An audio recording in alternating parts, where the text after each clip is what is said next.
एक और विषय जो काफी संवेदनशील है मगर उस पर बहुत चर्चा नहीं होती है, वह है अनौपचारिक रिश्ते जो इस सुंदर उम्र में होते हैं जिसमें हम हैं।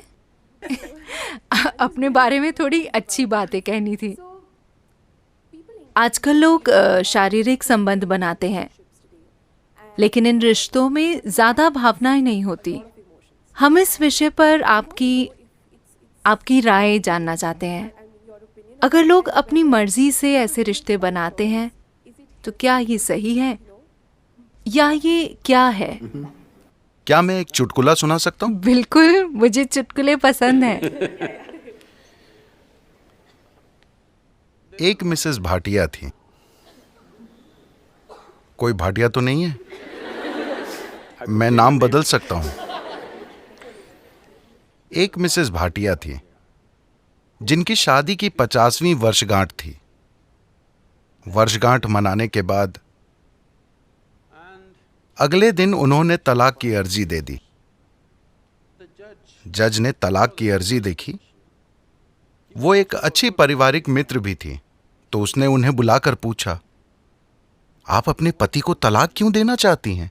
वो इतना प्यारा आदमी है। आप उसे तलाक क्यों देना चाहती हैं?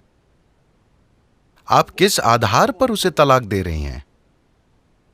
वो बोली, वो मेरे साथ वफादार नहीं रहे, वो मुझे धोखा देते रहे हैं। आप इस नतीजे पर कैसे पहुंची?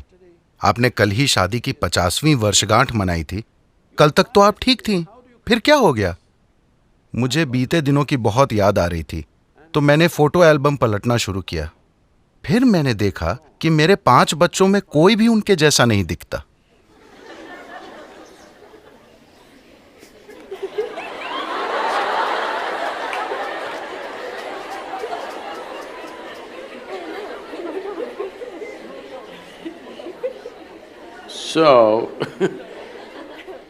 देखिए, अभी क्या आपको याद है कि 10 पीढ़ी पहले आपकी दादी की दादी की दादी कैसी दिखती थी? नहीं, मगर उनकी नाक अभी आपके चेहरे पर मौजूद है। आपके शरीर को याद है, हाँ या ना? आपके शरीर को लाखों साल पहले आपके पूर्वजों की त्वचा का रंग भी याद है, अभी तक वो भूला नहीं है। तो जिसे आप मेरा शरीर कह रहे हैं, वो यादों का एक बहुत बड़ा संग्रह है ना?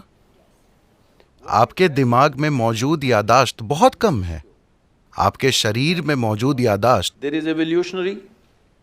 उसमें क्रमिक विकास की यादें हैं, जेनेटिक यादें हैं, कर्म की यादें हैं, व्यक्त और अव्यक्त स्तर की यादें हैं, ढेर सारी यादें हैं। आपको लगता है कि अभी आपको चलना आता है, लेकिन ऐसा सिर्फ इसलिए है क्योंकि आपके शरीर ने वो यादाश्त बनाई है। अगर आपका शरीर उसे भूल जाए तो आप चल नहीं पाएंगे। इतनी यादें, आप जो छोटी से छोटी चीज करते हैं, आप जानते हैं कि क्या खाना है क्या नहीं खाना है, उसे मुंह में डालना है कान में नहीं। ये सुनने में अजीब लगता है, लेकिन आप यादों के कारण ही जानते हैं। तो आपका शरीर ढेर सारी यादों का भंडार है और वो हर समय यादें इकट्ठी करते रहता है। अगर आप यहां से यहां तक चलें तो 50 अलग अलग तरह की हल्की महकें होंगी। हो सकता है कि आप उस पर ध्यान न दें, मगर शरीर उसे इकट्ठा भी करता है और पहचानता भी है। वो लगातार पहचानता रहता है, इसलिए आप जानते हैं कि सुगंध क्या है, दुर्गंध क्या है, ये इसकी गंध है। आप आवाज, गंध वगैरह के अलग अलग पहलुओं को पहचानते हैं, क्योंकि ये प्रक्रिया लगातार चलती रहती है। तो इस शारीरिक यादाश्त को इस संस्कृति में पारंपरिक तौर पर हम ऋणानुबंध कहते हैं। वो शारीरिक यादाश्त जो आप बनाते हैं। आप जागरूकता के साथ अपनी शारीरिक यादाश्त बना सकते हैं या बस ढेर सारी यादाश्त अंदर लेकर ढेर सारी शारीरिक उलझन से गुजर सकते हैं। तो जहां कहीं भी प्रभाव होता है, मुझे पता नहीं कि आपकी पीढ़ी में लोग अब भी ये चीजें जानते हैं या नहीं, मगर अब भी बेंगलोर में ऐसे लोग मिलेंगे जिन्हें अगर आप नमक देने की कोशिश करेंगे तो वे उसे नहीं लेंगे। वो कहेंगे वहां रख दीजिए। अगर आप उन्हें तिल देने की कोशिश करें तो वो कहेंगे उसे वहां रख दीजिए, क्योंकि उन्होंने कई पदार्थों की पहचान कर ली है जो आसानी से आपकी यादाश्त को लेकर मुझ तक पहुंचा सकते हैं अगर मैं वो चीज ले लूं। मुझे वो यादाश्त नहीं चाहिए। यही वजह है कि आमतौर पर इस संस्कृति में एक दूसरे को छूना, हाथ मिलाना, ऐसी चीजों से परहेज किया जाता है। हम अपनी ही दोनों हथेलियां मिलाकर नमस्कार करते हैं क्योंकि हम यादाश्त नहीं इकट्ठी करना चाहते। क्योंकि अगर मैं इसे बस छूता हूं तो ये इसे भी याद रखता है।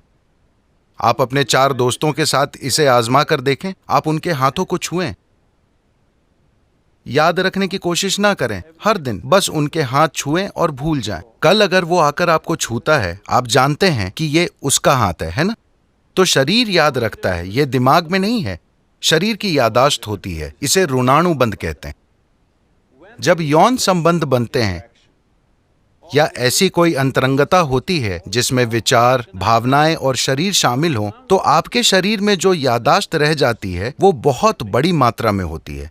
इसलिए कहा गया है कि आपको इसे जितना हो सके उतना सरल रखना चाहिए। कुछ दूसरे पहलू हैं जहां कुछ तांत्रिक प्रक्रियाओं में ऐसी चीजें होती हैं। वे सालों तक खुद को तैयार करते हैं ताकि शरीर से इतनी दूरी बना ली जाए कि शरीर कहीं से कोई यादाश्त न उठा पाए।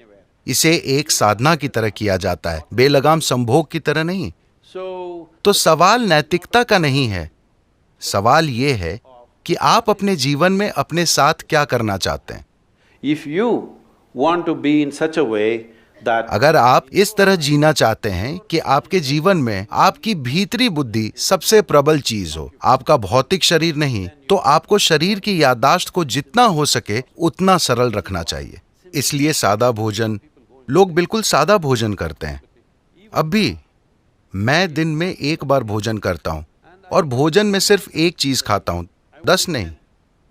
मैं वो चीजें दूसरे दिन खा लूंगा, मगर आज मैं सिर्फ एक चीज खाऊंगा। क्योंकि काफी फर्क आप आजमा कर देखिए, सिर्फ मेरे कहने पर मत जाइए। खासकर जब आपकी परीक्षा का समय आता है, सादा भोजन कीजिए और देखिए कि उससे कितना फर्क पड़ता है। आपकी बुद्धि कैसे काम करती है, आप कितना सतर्क रहते हैं, सब कुछ। तो आप खुद को क्या बनाना चाहते हैं? आप खुद को एक सेक्सुअल सुपरनोवा बनाना चाहते हैं या or no I'm saying कुछ लोगों का ऐसा इरादा हो सकता है, ये उनके ऊपर है, मगर आप अपने जीवन के साथ क्या करना चाहते हैं ये आपको तय करना होगा।